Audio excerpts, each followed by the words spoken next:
Welcome to the Ground is Ugly podcast, where I'm your humble, gracious, and loving host, Kyle Allen. And, you know, the beauty of having a podcast is you can do it whenever you want, however you want, wherever you want. And it's me and my wife's 6th anniversary on Sunday, 6 great years. I used to always preface that and say, you know, there were some rough times, and it's been 6 great years. You don't always, hey, married couples, you don't always have to, like, and a lot of times we do that. And I'll introduce you in a minute, Shayla. Let me get mine off. A lot of times, married couples, we don't want to because we're gonna have a really honest conversation here today, me and my wife. And a lot of times, let's just be honest. Me and I'm gonna speak for you. We do a lot of how do I put this? A lot of times, when we post things about our spouse, right? And we'll be like, man, we're married, we're happily, da da da da. A lot of times we preface oh, we've had bad years, for the people that will say, you're already defending it. You're saying, I already know someone's thinking, no, they didn't. They had that one year. I remember she told me. It's that type of stuff. So you always go, oh, no, we've had great years. But no, we've had 6 great years. I don't care about the highs and the lows. We have had 6 great years. Shayla, would you agree with that or disagree? And it's okay if you disagree. Yes, we've had 6 great years. See, and of course, we're still married. Per usual, women always, No, that's not what I'm saying. Okay, so let's jump right into it. Okay. Why is it hard for women to ever be happy? See that silence? Listeners, did you see the silence? No, tell them why I'm being silent. She's taking her teeth out. I'm taking out my Invisalign. Invisalign. Talking about my teeth. By the way, hey guys, be careful if you get Invisalign. They're going to try to bill you like they do me $9,000. No, anyway. Don't do that. That's Anyway, so Shayla, why is it hard for women to be happy? It's not hard for women to be happy. That's a false statement. And full disclaimer, I go to war. Some of the things I say on this podcast, I've gotten numerous calls from women that have felt that my last couple podcasts have been full of crap. And I'm full of crap, and the things I'm saying that maybe women do, they don't do, right? I've gotten calls and texts. Well, I have a woman, my wife here, and I'm going to say the same things I say, and I have someone here that hopefully can defend herself. So again, why are women never happy? No. What are you talking about as far as happy is concerned? Women can never my wife can never just say, hey, you're a great man. That's not true. You're the best. That is not, okay, so here's my plight with you. I've been saying this for, I'll say, not 6 years of our marriage, I'll say for the last 5 years of our marriage. I have been saying, it doesn't matter what I do, what I say, I could bring you the moon, and you'd look at me and be like, you do nothing. Okay. You don't ever say anything nice to me. When just yesterday, I thought about you and brought you something. So tell me where that comes from. I need to understand your thinking. Define for me, let me get this right. Define for me, Kyle, my wife is never happy. What is happiness to you? Absolutely. There's got to be a disconnect of what happiness looks like if you keep telling me I'm never happy. So define your version of what happiness should look like. I was having a conversation with the woman that birthed me. And she was going on about all the ways that my father has taken her for granted. And I said to her, while she was so eloquently saying these things, I said, you know how easy it is for you to say this? What about saying all the ways you have taken him for granted? And mind you, she did say I wasn't done and things of that nature. But still, I think that women find it, Careful. I think that women find it very easy to critique men. No, I don't. And find it very hard just to go, you know what? No. My man is amazing. You guys have a hard time. You are amazing. But when that is articulated and shown, it's never good enough. Okay, my love language is acts of service. Okay, and I do that. No. And you still be like, that's not what I want. Because maybe I need it more often than what you provide. Oh my God. That's what Every single day, I do acts of service. So the way you think they're acts of service. No, per your request, acts of service. No. Oh, Kyle, don't worry about it. I'll get it. Oh, Kyle, you know what? What do you want to eat? Oh, let me DoorDash you something. Kyle, you know I'm at the store. Let me grab him a Powerade, so he can enjoy his night. Oh, you know what? I'm at Costco. Let me grab a couple things for him. Listen, guys. As you guys can see right now in the flesh, how my wife and women, because I'm not just speaking about my wife, I'm talking about women, can spin anything. Everything I've said has been objective, has been honest. No, it hasn't. Has been true. You just said that I don't do things that are according to your own happiness. No, I'm saying that, see, you said I do acts of service. I do. I'm saying every day. Okay, and so do, podcast listeners, I'm hoping you understand my plight here. You see how easy it is? See what I mean? I don't have a plight. See, that's another thing. Men can't have anything. Spoiled husband. You get everything you need and want. Okay, Shayla, can I say something to my listeners? Go ahead. So, and you'll have a chance to speak, trust me. So, listeners, do you understand that this entire time, she has told me all the ways she is amazing? Because you said I don't do it the way you want. And I'm never happy. Okay, I just told you all the ways that I make you happy. Podcast listeners, do you realize How do you make me happy? You realize I can't get a word in? So, I'm just hoping, no, they need to know. Do you understand, podcast listeners, that I can't get a word in? On my own podcast. Whatever. So, see? What you've done is defend your actions. You haven't addressed what I said. I did address what you said. You said that you need acts of service, and I just gave you That's not all I said. That's not all I said. And you said I'm never happy. I said women are never happy. I'm a woman. It's not just you. I have a lot of women friends as you. Me happy and I'll be happy. And see what I mean? and you guys have a hard time saying, I love my husband. I do love my husband. He's amazing. End of story. End of story. You see how it got quiet at the end of the story?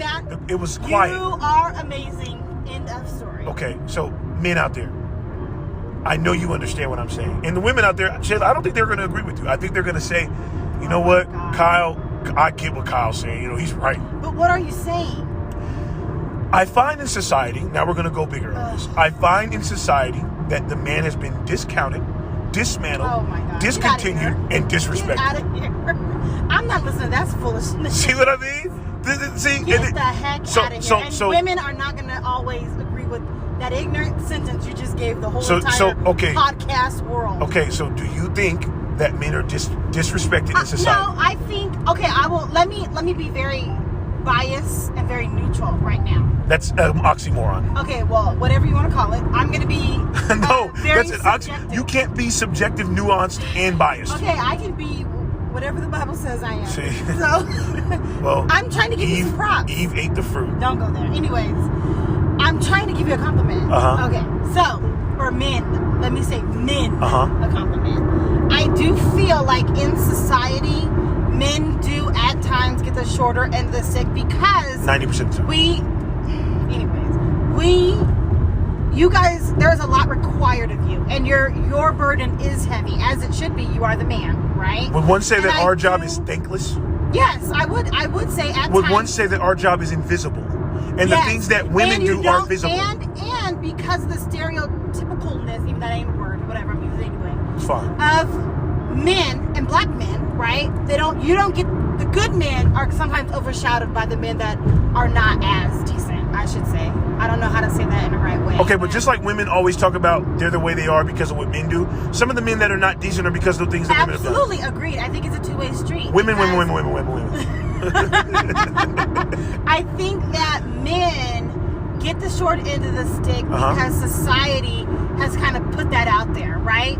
For instance, women are very independent. A lot of women these days, like, we don't need a man, right? Well, that's not true, because there are times I need a man. I want a man. Not only do I need one, but I want one. See, what you just said, there are times. You need a man 24/7, 365. No, I don't. I need and want you. No. See, if you didn't have me, your life would crumble. No, it wouldn't. That is absolutely a crumble. And I heard there was a sister of mine, I won't say her name. She said in one of her podcasts, she said, I don't really think I quote unquote need you. I would be probably fine without you. I do. I need you to take the garbage out. I need you to. No. See, and that's all. Men.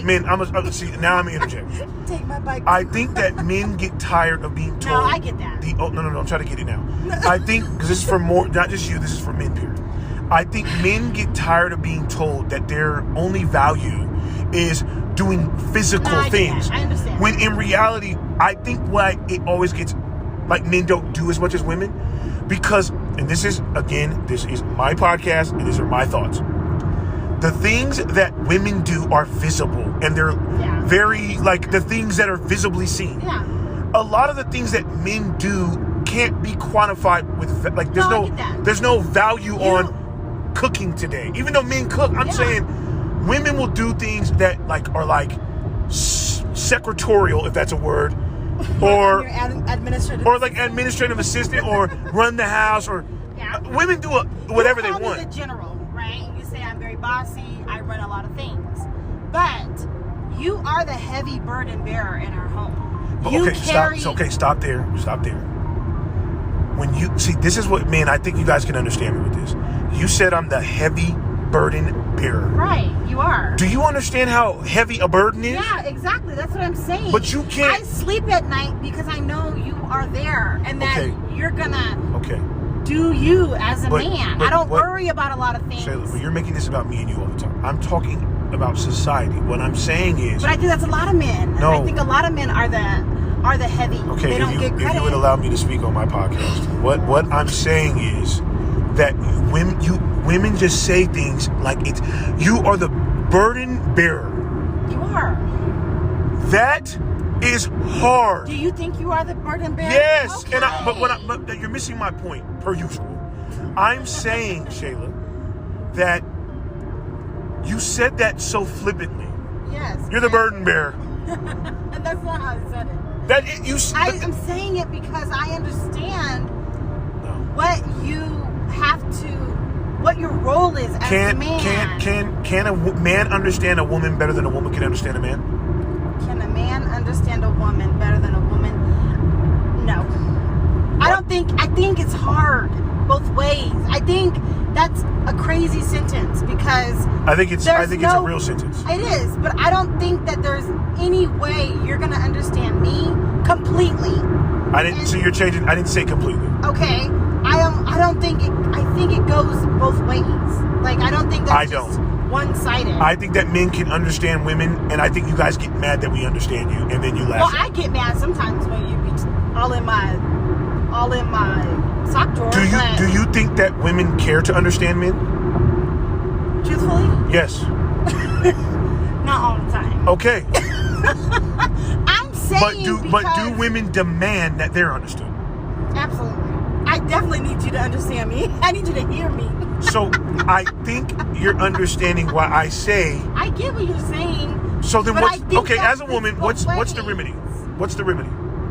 I think the remedy is we both need to be a little more understanding, because you're never going to understand my plight, and vice versa. I do understand your plight. You don't all the time. No, you don't. Don't even tell them lies. You don't. There's time. Okay. I used to say you're not hearing me. You don't listen. See, that's true. Or okay, maybe I'm not listening because it's not valid. Oh, bye, Kyle. You're I'm about to cut you out. Maybe that's why. No, maybe I am listening, but it's not valid. But you're not hearing me. It's just like you get irritated if I repeat myself. I need you to acknowledge. No, that's a tick you have. You just repeat yourself, even though I heard you. I need you to acknowledge that you heard me. But if I heard you, I heard you. But you didn't acknowledge that you heard me. What? If I heard you? You need to understand me. I heard you. You didn't say anything. You don't just talk, and then I say, such and such and such, and then you just keep talking about Shell gas station. Because I heard you. You need to say, I hear you. Okay, I feel you, Shayla, blah, blah, blah. But sometimes it's maybe cutting through what I'm saying. Okay, but... so I will get to what you said after I finish my thought. To what you said. But what if I'm speaking first and then you just say, you do it often. I'll be talking about something very important like the world's issues. And you'll talk to me about chicken. Yeah, because dinner in our house is important. It has to be important. Okay, then answer me when I ask you a question. Okay. So we didn't really solve anything with this, but I think that it will be enlightening. Okay. We've been married 6 years. I want you to say the best time and the worst time. Of marriage? Of marriage. So far, 6 years. 6 years. And don't mince your words. We don't have anything to hide. Okay. Who cares? Oh, I know. Let me see. Anybody that ever knows, and I've told this to you, our first 1 to 2 years was horrible. But why was it horrible? Don't lie to the people. I'm not gonna lie. I'm saying this because I think when you get married, it's so much more than, oh, I love you, we're gonna go on all these dates and we're gonna be happy. It's trying to take two individuals and make them think on one accord. We need to, like, here's the thing about women, and I'm gonna say this. Women are more fantasizers, right? We fantasize about what our marriage is going to look like and what our children are going to be, our spouses are going to be. We are more fantasizers than anything, right? Where men, you are more realist. Y'all are like literal. You're just a man, right? And you too came in with your expectations. And I think... I didn't come in with any expectations other than my own. That's an expectation. No, but I think you misunderstand what I'm saying. I didn't come in with... Right, but women do. So when you don't act... You didn't let me finish my statement. Well, go ahead. No, keep going. Talk over me. No, but you asked me a question. I'm trying to answer it for Okay, you. answer it. So what I'm saying is that when I came in, I'll speak for me. When I came into this marriage and you didn't act like I thought you was going to act, I was upset. It was like, what the heck, right?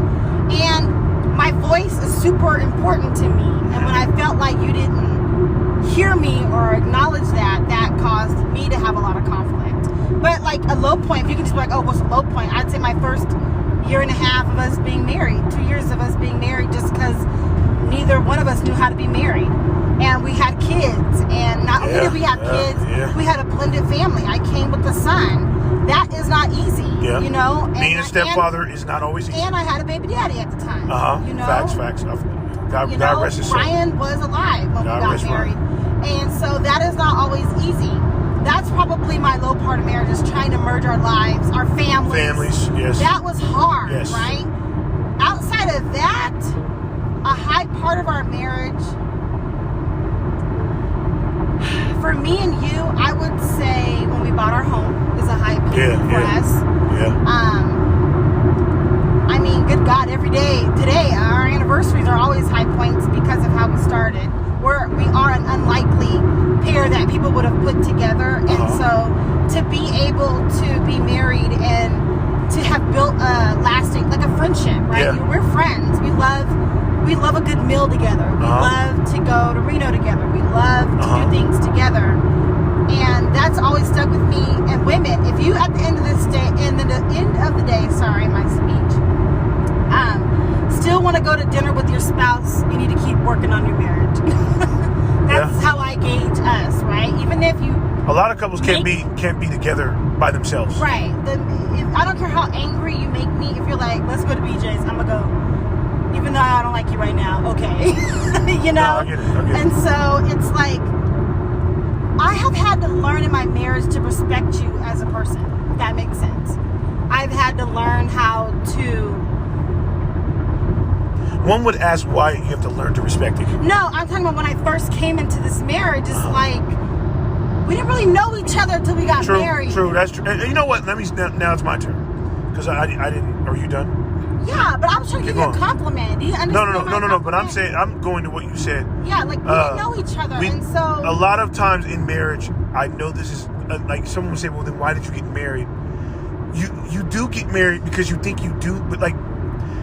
When you get married to someone, you go, man, I didn't know you like I thought. You know, because this is the problem with... I got to show you all my good when we were just messing around. No one admits, like, yo, when we're like the fiance moments and all, you're kind of still on your like quote unquote best behavior. You're trying to, but when you get married, you can't sustain that facade.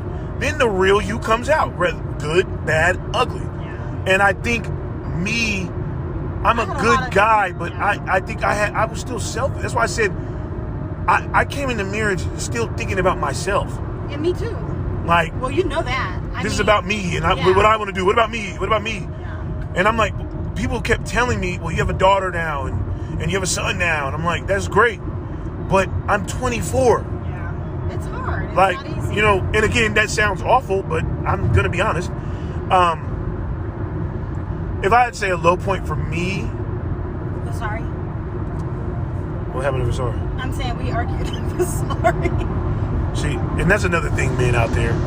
A lot of times, women just will say things are awful, and you're like, that really wasn't as bad as like you're but you know, no, I wouldn't say. But well, You were not vibing. the low part I'll say is with Daniel and not okay. Let's just be real. I wanted to adopt Daniel. You told me I couldn't adopt Daniel because of a lot of reasons that I still to this day don't agree with. But it's just like it is what it is. But that was probably when I was like, all right, I'm like, forget this, F this. Because I was like, well, because it felt like you are basically telling me that I can raise him because every day, do everything for him, but I can't give him my last name. That was probably when I was like, all right, bro, forget this, forget you, forget this. But that was also shows in marriage how like for both of us, we're not always gonna come to a conclusion. Of okay, a problem, that's and we gotta learn how to move on from that's okay. That is a key to me in marriages.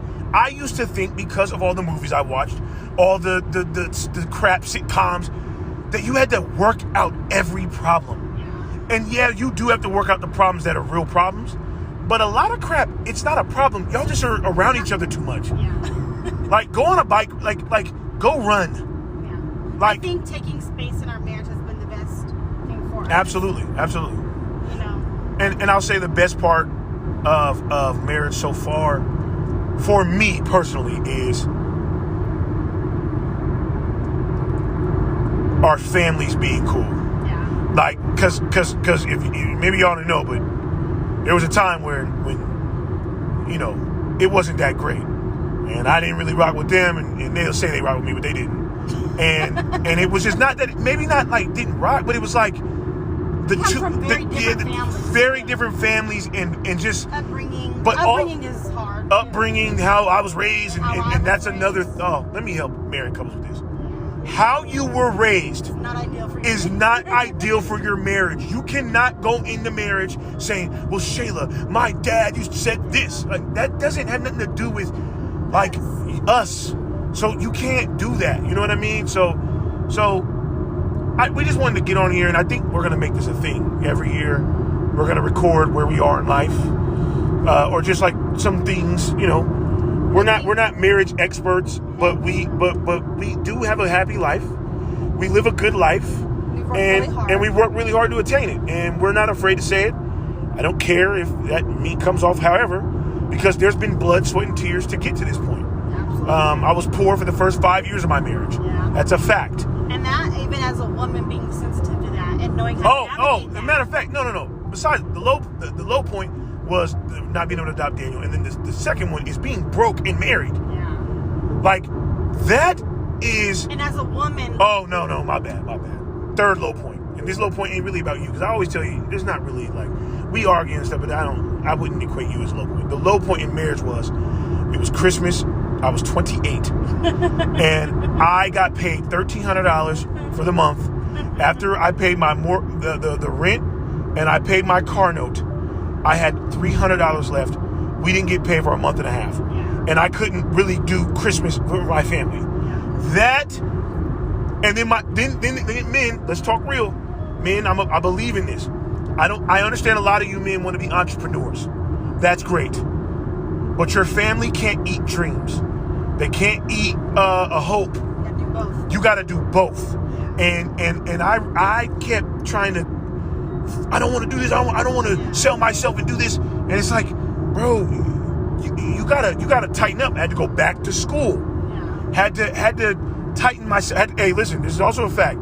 Had to go get my license, because I was driving dirty for about 15 years, and that's a fact. Like, let's call. Would you say marriage kind of helped grow you up a little? either you grow up or you get divorced and ruin everything. But let me tell you this, to your point, okay? And I don't think marriage grew me up as much as me wanting to be decent in marriage. As your wife grew you up.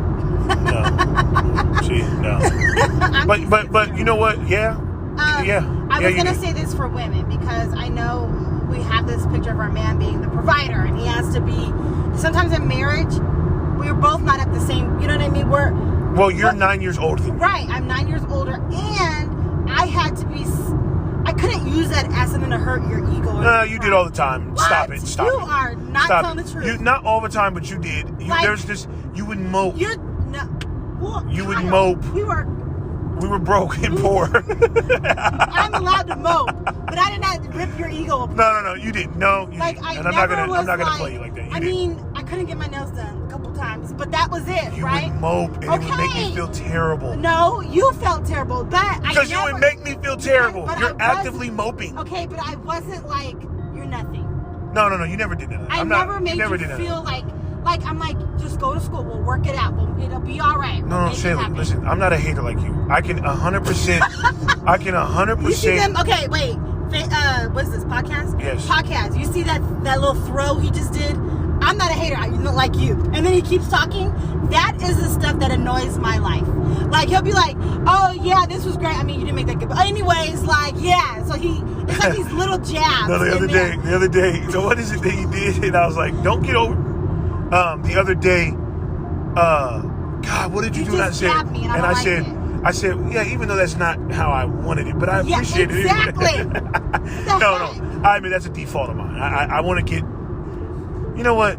He gave me a compliment, but then gave me a non-compliment. No, I said, thank you for doing that. No, you just called me a hater. No, you are a hater. I'm not a hater. When it comes to me, you hate. What am I hating? Greatness. That's what you're hating on, greatness. But no, people, seriously, we just want to get on here, record this. We're going to do this every year. Every single year, we're going to record a podcast for you guys and see where we are. Good, bad, or indifferent. As y'all can see, we try to get on here. Like, there's too many couples that are fake. And what I mean by fake is not like what they do, but like, it's not always good and it ain't always bad. There's like nuance to marriage. There's nuance to life.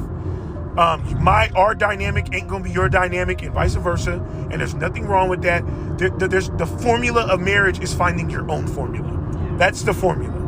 Anybody that tells you they have the guru of marriage, hey man, there are some rule of thumbs: respect, love, care, a lot of sex, things of that nature. A lot of times, you know, I'm not gonna put your business out there, but I'm a healthy young man. Let's put it like that.